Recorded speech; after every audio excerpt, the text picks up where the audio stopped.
If you haven't heard about Anchor, it's the easiest way to make a podcast. Let me explain. You can make money from your podcast with no minimum listenership. In addition to that, Anchor will distribute your podcast for you, so it can be heard on Spotify, Apple Podcasts, and many other platforms. Why not check it out today? Download the free Anchor app or go to anchor.fm to get started.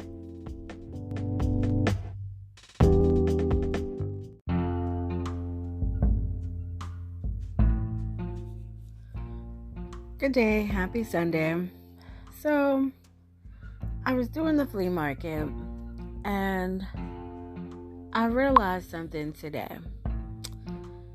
The flea market is a place where people sell goods, items, things, toys, and excuse me, I'm still recording on my phone, so I don't know how to get the sounds out. I might be able to edit that out, but that's minor.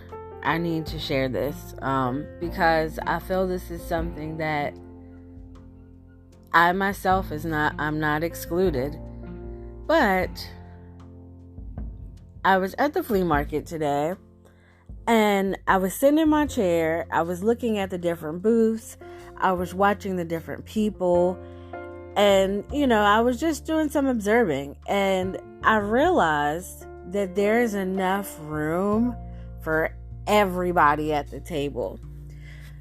Yeah, that's where the title came from. There's enough room for everyone at the table if you choose to take a seat. So, the parallel with the flea market is the fact that everybody's kind of selling the same thing, but a different twist. It doesn't matter if, somebody is selling jewelry at that end, if somebody is selling toys on that side, if the men are selling tools here. So I say that to say everybody's making money. Nobody's going home empty-handed unless they choose to go home empty-handed. So, okay, what are you talking about, Miss Alexis? What you talking about? I'm talking about the spirit of envy. This is for my believers. If you practice the same faith as I do, this one right here is for you. Because God has definitely been dealing with me when it comes to envy. And I didn't realize it until I had this time alone. And I'm okay to share it because it's necessary to experience that just a little bit, but you can't stay there because it's human nature to see something that you like, but you don't know if you desire it. Desiring and liking things are two different things. But before I go deep into that, looking at the tables is like looking at life and your purpose. It's like, I'm supposed to be here. In other words, like there's people that are going to like what I'm doing. There's people that are going to like what you're doing. And I feel this can help us all when we start to experience that place of, I wish I had that and I don't have it yet. You're in that waiting place. It's not that you really want what somebody else has. You want what, you want in your own life. And the only way to get it is to stop looking at everyone else and start really focusing on yourself. So I'm definitely in my place of detox. And honestly, I've kind of been here for years. I just never really took the time to be still, like literally. And when I be still for me, I feel like be still can be different for everybody. But be still for me is pretty much like not dating. Like I get so distracted when I'm in relationships it's not even funny. And sometimes you really have to take a break. Like, if you know you're not where you are called to be, this is kind of for my singles too, because I can't speak on, I can speak on relationships, but I feel more comfortable to speak on that when I'm experiencing it. Why? Because I feel it's more valid, because times change. But let me get back on subject here. It amazes me how we as people get so upset or have this terrible feeling. It is a spirit too, but the way we can heal from that spirit is start identifying why. Like, when you look at something and you're like, oh my gosh, I want it so bad, and instead of being able to enjoy it for someone else or for something, it's like you can actually do that if you start identifying or working on getting there. Because I'm starting to realize I would be most frustrated or feel most uncomfortable when I would see something that I know is within me. So, for example, I'll be very transparent. Why not? Because it's keeping me motivated to get to the real me. Like, sometimes I'll look at somebody and I'm like, why is she doing that, right? I don't ever say it to nobody. I don't ever speak on it because that's not my character. But I'm made out of people. And sometimes I'm like, oh, okay. But then the God in me looks back and I'm like, you know what? I'm just hating for real. Because if I had a shape like that, if I loved myself like that, I might do the same thing. And if a person has gone too far, it's like, that could be me too. Like, you know what I'm saying? So I share that to say there's enough room at the table for everyone. There's no need to be upset with the next person and how they're experiencing their life and their journey. If you just start identifying your purpose and what you're called to be. It's really that simple. I'm learning that every day, and that's how I can walk in peace. No one can steal my joy, because my joy literally comes from above and within. And to get there, you have to really start seeing you. You can't be talking about this one and talking about that one and worried about those other people's problems. Not to say that you don't pray for them. That's when you talk about them. That's when the conversation is present. Is when you're discussing it with the Father. And, when you do that, I'm trying to tell you, you're going to have this peace. You're going to be able to read His Word without it being for selfish gain. It's going to be really relationship.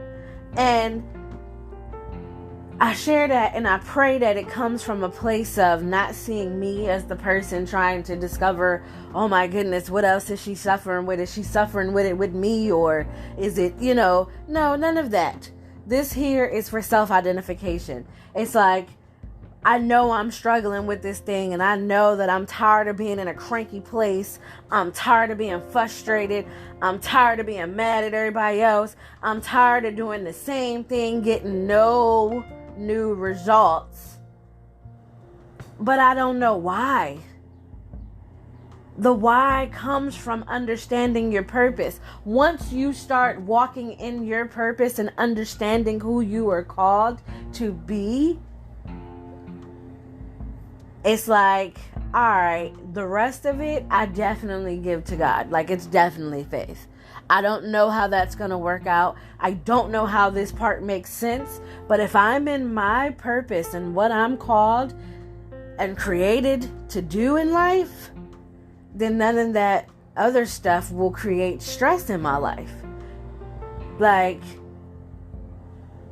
it's amazing because when you really sit down and think about the cause of your frustration when it comes to being able to celebrate others in their life, you then can start identifying your purpose. Like, not saying that you have to experience that, because everybody doesn't go through that. Or I feel that everyone does experience a little bit of that in their life. No one really likes to talk about it because it's embarrassing. Why? Because you know that other people see that you're not who you're supposed to be. And that's a scary place too. That we can talk about that a whole lot. But we talking about the tables and everyone having enough to eat, everyone having enough to do. And honestly, if you start doing, then you can start enjoying others instead of being frustrated. Find out where you fit. And then maybe you can stop being depressed. Start looking at yourself, and then you can understand, like, hey, I can get out of this if I just start focusing on me. And, we as people sometimes feel selfish when we have to focus on ourselves, but that's what the time being alone is for. That when you're sitting there trying to figure out why you're bored because you're not working on you. That bored time is time to work. That's where your faith, this is your spiritual work. This is where your faith is the thing that pushes you forward.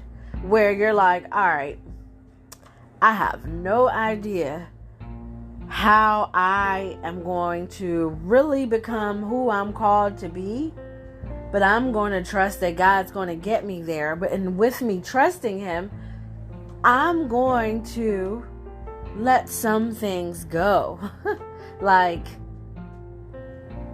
And the reward after letting those things go is why it's worth the sacrifice. Think about that. It's why it's worth the sacrifice, because if you did not have such a hard time being delivered from that thing, whatever that thing is for you, then you really wouldn't know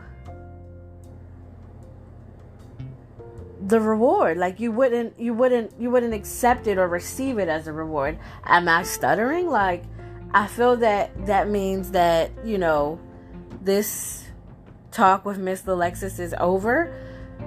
Because if I'm stuttering, that means I'm done. And I'm thinking too far. And it's just something to really think about when it comes to checking yourself with envy. We can always see somebody else being frustrated. We can always see somebody else dealing with, who they are. And you're like, oh my gosh, look at them. But why don't you think that other people can see you? And if you do think that, what are you going to do about it? I mean, aren't you tired of being in a bad place? I know I was. I held my bad place internally. And it's like I was irritable. Like everything got on my nerves. Like I was just always, I'm still like a to myself type chick. But I feel more free in my own skin because I know I'm doing what I'm called to do. And when you start doing what you're called to do, it's a place of where you're like, oh my goodness, life has so much purpose. I am not just living every day for granted, pretty much, I always say, I'm working on it. That's a work in process. And there I go with the stuttering. So yeah, I just wanted to, share that it's okay. Get started. I mean, pretty much, don't worry about what somebody else is doing. If you want to do music, do it. If you want to make arts and crafts, do it. If you want to make a podcast, do it. Like, nobody's stopping you but you. And every time that you experience that uncomfortable feeling celebrating someone else when they enter into their purpose, then you will realize that it's you. Like, look at you and be like, well, maybe this is something I should work on because it makes me so frustrated. Like, some people have not understood. Well, I'm not going to talk about some people. I'm going to talk about when it was me. I didn't understand that the very thing that would irritate me or itch me funny or make me feel like, okay, yeah, I said itch me funny. What does that mean? I don't know, but I think it works. Yeah, I know what I'm trying to say. When I tapped into the thing that let me know what I'm supposed to do, it's an amazing place. It's like, no, I'm not. I know that this ain't everything. I'm not doing everything that I want to do, but I know that I'm getting closer because I'm doing something. I'm no longer afraid of, oh my goodness, but there's 1,000 other podcasts. There's 1,000 other YouTube channels. There's millions of websites. So what? I'm Miss Alexis, and this is my place. And you all are someone else, and that's your place. But yet there's enough room for us all because everyone's life has a purpose. And when you don't use it, that's when you don't enjoy your life. It's really that simple. So I hope that, we're going to start this week off great. Sorry, I've been MIA. I've been working on Miss Lex. I'm always going to go in timeout. You got to have it sometimes. But, all right, we are 16 minutes in. And if you really watched this whole video, please type in 1622. This is for when I do put it on video, just to see if people are actually listening this far. I'm walking more into my purpose every day, and that's that. And I want you guys to win with me. So I hope you I hope you're going to have a great day on purpose, or having a great day. Depends on what time you're listening to this. But all right, I'm done now. Good day.